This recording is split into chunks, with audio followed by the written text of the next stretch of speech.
Hey guys, what is going on? Blossom is back, and today I'm back with a top drives top 10 video on cars you never see in the game. My upload schedule has been a little wonky recently. Haven't been posting as recently if I have to. That's mostly because I'm on my summer break holiday and usually busy, and when I come back I'm really tired, but I'll try and get the constant uploads back in time.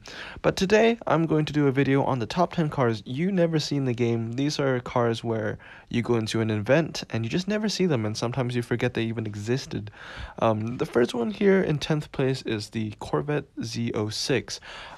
This car, there are two factors to this. It's not a bad car, but it is RQ23. It's on the lower range of Epic, and not a lot of people are going to max it out. But one of the main reasons why people think that this is a car they've never seen is because it has had its picture changed. So it used to have an older picture. I think in 8.0 they changed it to this one, which I do think it's a much nicer picture, but it's definitely one of those cars you don't see a lot in the game, and when you do see it you think, wait, this was always in the game? You know, that kind of situation. But that's the same for all the cars in this list, but that's in 10th.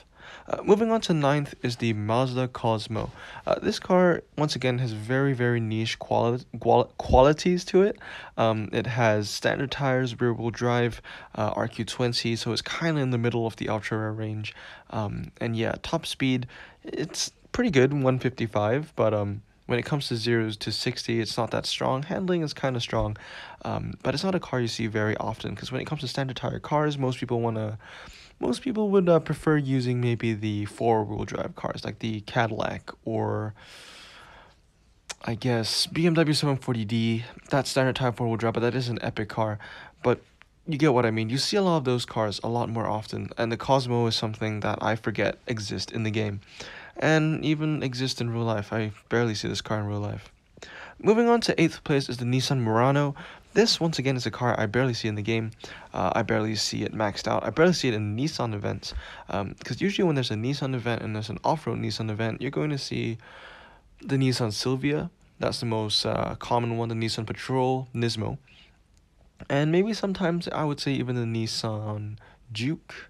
Nissan Juke Nismo, I guess, and then the Nissan Murano GTC, I think.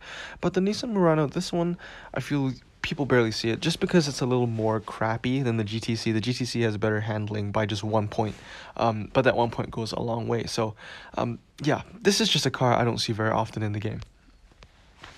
Moving on to 7th place is the KTM XBow GT, and honestly, this KTM could be representing all the KTMs in the game. The reason why I think that this car is not really seen a lot is because, yes, it falls under that category of it's light and it has good grip and low 0 to 60 and all that. But when you think about the competitors it's with, like, think about the cars that could do it better, right? You have Lotus, especially with the super light, and then you have Caterham. Oh, yeah, you have Caterham, the super light. Then you have Lotus with the 211. And those cars are just so much better than the KTM XBow. So usually most of the time, this car is overlooked and is preferred by either the Lotus or the Caterham. So this is a car I barely see people use as well. And in fact, the only time I've actually seen a KTM in the game is probably in the campaign, right? In Monaco 10. Besides that, you don't really see it. Moving on is the Maybach 57S. This is a car I rarely see again. Once again, it falls under that really niche category of standard tire and low 0 to 60. Also at that weird range of RQ23, which is the lower range of Epics, which is probably what people don't want to invest in, because Epics take a long time to invest in, and most people are probably going to focus on RQ26 and 25. Maybach 57S is a car I never see. Once again, very niche, so people are only ever going to use it for, what is it called, rainy events. And when it comes to rainy events, people would invest in better cars, either four-wheel drive standard tire or maybe ultra rare rear-wheel drives, but not the Mazda Cosmo, as I said earlier. But this is a car I barely see. I don't really see a lot of people pack this car as well. I have packed it once though, but I fused it immediately. Moving on, talking about cars I never see people unpack, is the Volvo V60 Polestar. Why I think this is so far down the list is because not only people don't use it, but I never see anybody unpack it. Honestly, I don't think I've I've seen a lot of pack openings. I've seen a lot of pack opening videos. I've opened a lot of packs myself. Never had this car. Never ever had this car.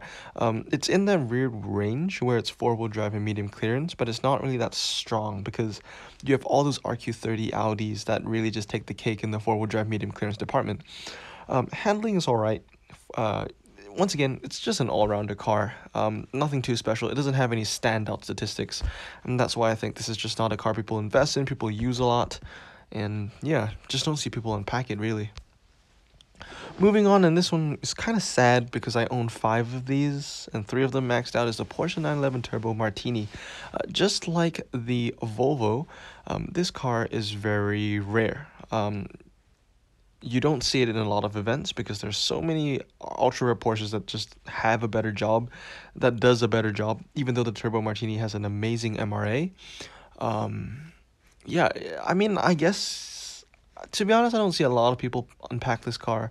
Personally, I have because I have 5, but I never had the chance to use it. And the reason why this is in this list is because I have 5 of these cars, and I've realized that I've actually never really used any of them. And that's mainly due to the fact that it's a 70s car. And I feel like the only time you can ever use it is in the 70s event, and the 70s event has to be, well, not city streets, not dirt, not rain. It has to be asphalt and dry, and preferably fast circuit. So, very, very niche. Moving on, I think this is third, right? Yeah, I think the 2 more cars coming out. But moving on in third, well, this is kind of a collective, and that is basically every single Audi that isn't RQ 29, 29, 28, or 30. So basically any Audi that is in between RQ23 to RQ26, I don't see a lot of people use it at all.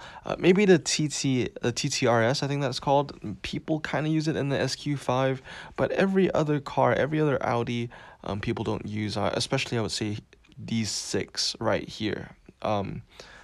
Yeah, not very strong. Once again, it's not that they're bad cars, it's just that the RQ30, especially the RS6 and the RS7 Fastback or Sportback, they're just so much better, and they're RQ30 and they're basically OP cars, so they're just a lot better than these Audis, and I don't see a lot of them being used at all.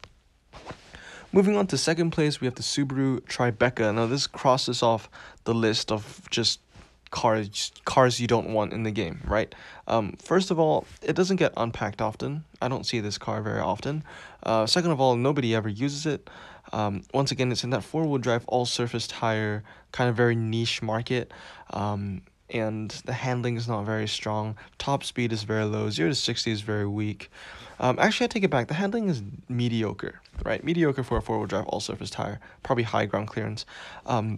But once again, it's not very strong. I feel like a lot of people would pick off-road cars over the Subaru Tribeca, especially with the Ram 1500 price car that I think a lot of people have now. It's also RQ20, and it's just a lot better than the Subaru Tribeca. One of the main reasons I also never see this car is because it's one of the ugliest cars in the game. The car is hideous. It's disgusting. Most of the time when people get it, they're just going to fuse it right away. And yeah, I wouldn't blame them. Nobody uses it. Moving on in first place, and this is the car I think I've just never seen. Once again, never see it in any event, never seen it maxed out. I've never unpacked it. I've never seen anybody unpack it. I've just never seen this car. In fact, I wouldn't be surprised if people think that I wouldn't be surprised if people were surprised that this car was in the game, because I've just never seen it, which is really sad because I'm a huge fan of the M3 CSL, and even though RQ23 is weak, that handling is actually very, very strong. Maxed out probably 96 handling. That's very impressive in my opinion. I think it's a nice car. I think it's a very nice car, and I wouldn't mind having it in my garage. It's just unfortunate that I just never see it in the game. Anyway, guys, that is my top 10 list of just cars you barely see in top drives. If you want to see a list of cars you always see in top drives that isn't from the campaign, do let me know down below. But I hope you guys have a great day, and I'm just going to show you the rest of the list before I sign out.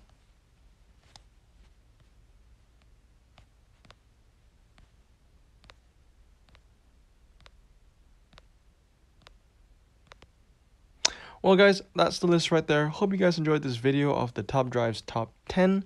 Top 10 cars you barely see in top drives. Anyway, hope you guys have a great day, and I'll see you all next time. Blossom out.